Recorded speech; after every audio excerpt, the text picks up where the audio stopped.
What's going on, guys? Oh my, Godzilla back here with a very exciting double figure review for you today. We have from Bandai in the Godzilla action figure series, the Godzilla -1 and Godzilla -1 special gold edition figure reviews, guys. These guys are really fun. Glad Bandai is continuing this line. I hope we get more from them. Without further ado, let's jump right in. Oh my god! Wanted to take a quick look at these boxes because they are so awesome. And I know there's Japanese and American versions of these packagings. For the standard, I just have the Japanese version. Very cool image of Godzilla there, Godzilla action figure, Japanese text. I don't know what that says, but it looks very cool. Godzilla, very cool open packaging. Got the atomic breath in there. 2024 logo, Bandai. Taking a look at the side, the back shows some very cool images of the figure and a bunch of goodies in Japanese. Sides of the packaging, another cool image of Godzilla. And then there's the bottom. I know the American packaging looks kind of different for the standard version, and I actually have one of each of the packaging for the gold, so we can take a quick look at the differences here. Obviously, differences kind of in the name and the text here. Packaging, kind of the colors and everything are the same. The top of the box actually looks different. You can see Godzilla action figure versus all Japanese on the Japanese packaging. There's this side, again, more differences. Fairly similar here, just kind of just language differences for the most part. This one, actually, we have more text down here. And again, this one being the Japanese one. So we have more text down here on the bottom for the Japanese one. And then the Japanese one has a bunch of goodies on the bottom as well. So figured I'd get a Japanese one to keep in the box. And actually, the American version was the New York Comic-Con exclusive. And a huge shout out to Heisenberg of the Luminous channel for picking an extra one of these up and sending them to me. Thank you, Heisenberg. You are the man. Starting with the standard version, we're going to get a height out of the way, just under that 6-inch mark. Length, the tail's pretty fixed in that kind of general position, so length's going to be almost 7 inches if you go tail to the tip of the hand, kind of fully extended. Jumping into quick articulation while we're here, as the legs actually come off, they actually were stored separately, so the legs kind of pop off fairly easily. Fortunately, they pop back on very easily, but you can get the pretty good rotation out of the legs. The knees are going to bend a little bit, but not too much. There's your knee bend, and then no swivel on the knees. Foot gets a full swivel, and it gets some kind of tilting, so good articulation on the foot. The tail came in 2 segments, here and here, that we had to attach. And this one is kind of just a ball, so good there. A little bit of movement, kind of side to side, up and down. This section of the tail is pretty fixed. Can get a little rotation out of it. You actually go full 360 if you kind of force it. I don't love doing that, but... And then this one is kind of same, just kind of a spin on the end piece there. No torso articulation, unfortunately. That would be pretty sweet. Arms, good articulation on those guys, though. Good 360 there, and they do kind of click in and out. They have a couple of different angles they could be at there. Elbow is going to have about 90 degrees, fairly straight, just shy of it. Good there. Hand is going to be good 360, and it also has some of that kind of bending. So that's pretty good articulation on the hands and arms. And then the mouth and head. Head's going to be an easy 360. Kind of, you can look down pretty decent, up okay, side to side a little bit in there. And then the mouth will open, and it also kind of can go side to side if a little bit if you want. And we'll take a look at this feature later, but the jaw actually comes out and makes way for an atomic breath piece. So we'll take a look at those at the end of the video here. But there's the articulation and the sizing. Going to be the exact same on the gold, as this pretty much is just a, just a repaint of the standard version. So we won't dive into that with the gold, but I will take a look at some of the detail and whatnot of this figure first. Starting with the feet and toe claws, pretty good detail. We have kind of some of the scaling coming over the top of the foot. We do have different color toe claws and hand claws, so I definitely appreciate that. Great detail moving up the side of the leg. Paint, the kind of the standard Godzilla -1 paint, where they kind of throw some of that greenish gray over top of the rest of the kind of gray figures. So kind of on the tops of the thighs, the kind of chest area, tops of the shoulders a little bit, top of the head gets a little bit of that love, and then no color actually on the back, but the detail is fairly nice. Like I said, like I always kind of say with the -1 figures, I wish the spines received a little bit of a darker paint, or just a little something to make them pop out, stand out a little bit more against the body, which is always pretty much the same color on most all of these figures.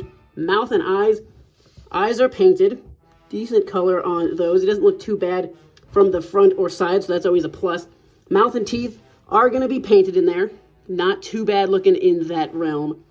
Always room for improvement. I feel like a lot of Godzilla figures leave a little bit to be desired with the teeth, and something we'll take a look at when we get to the gold figure. I'll actually just do a side-by-side here. You can actually tell pretty well that the teeth are just kind of painted on. They're not really sculpted in, and you can really tell that because on the gold version, you can pretty much see nothing, which kind of is unfortunate for this guy because some teeth on him would make him look a lot better. But so that kind of proves that the teeth are not sculpted in so much as just kind of painted on.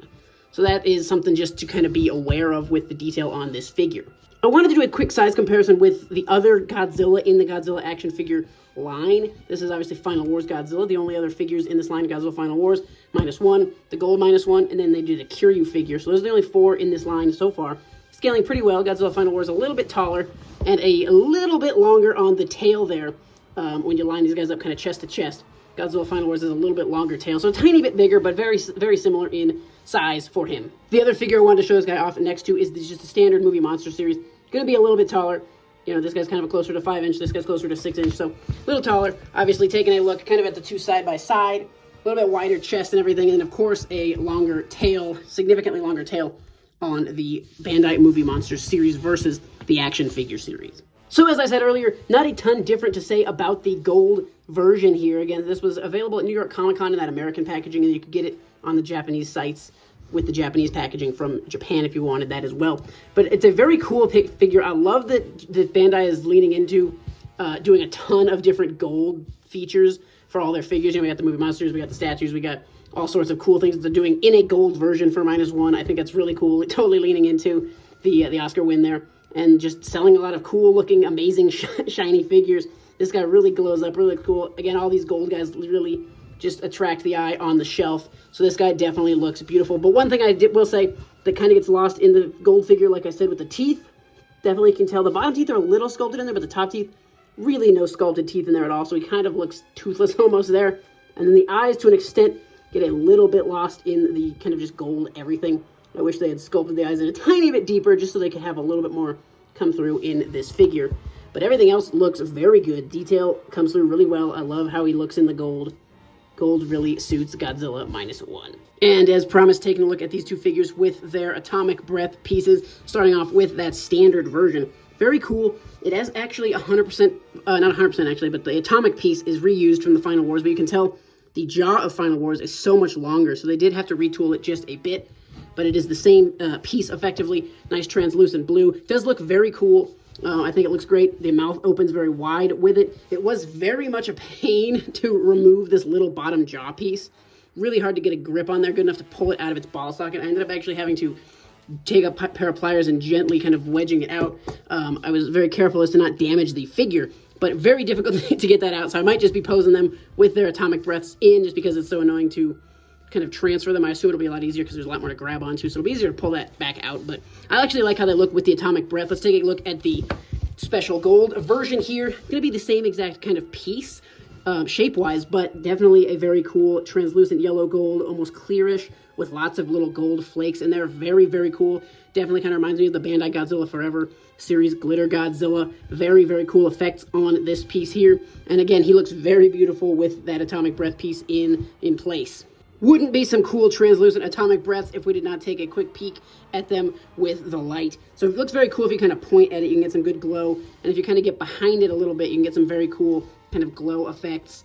Very good glowing. You can kind of pose it behind Godzilla's head, get a cool glow on the standard version. And for the translucent version, again, same deal. Very, very cool. If you kind of point the light at it, you can get some cool shine through. The glitter takes up kind of a lot of it, actually. So it's doesn't cut through quite as much, but you can get some very cool images like that coming through, really highlighting the gold. And that shot right there is actually really beautiful. I definitely am a fan of the translucent breath pieces. So, ladies and gentlemen, this has been the Bandai Godzilla action figure series, Godzilla -1 and the Godzilla -1 Special Gold Edition. Let me know your thoughts on these two figures in the comment section below. Like I said earlier, I am definitely a huge fan of this line. I like these figures a lot. They're very fun.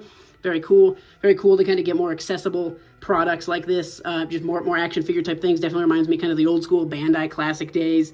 These are a little harder to come by, but still very cool that we have these. The packaging looks great. The figures are very fun and not crazy expensive, so that's always a huge plus. So once again, guys, let me know your thoughts on these two figures in the comment section below. Did you guys pick either one of these up, and what packaging version did you end up with? I'm wondering kind of the rarities of these two packagings.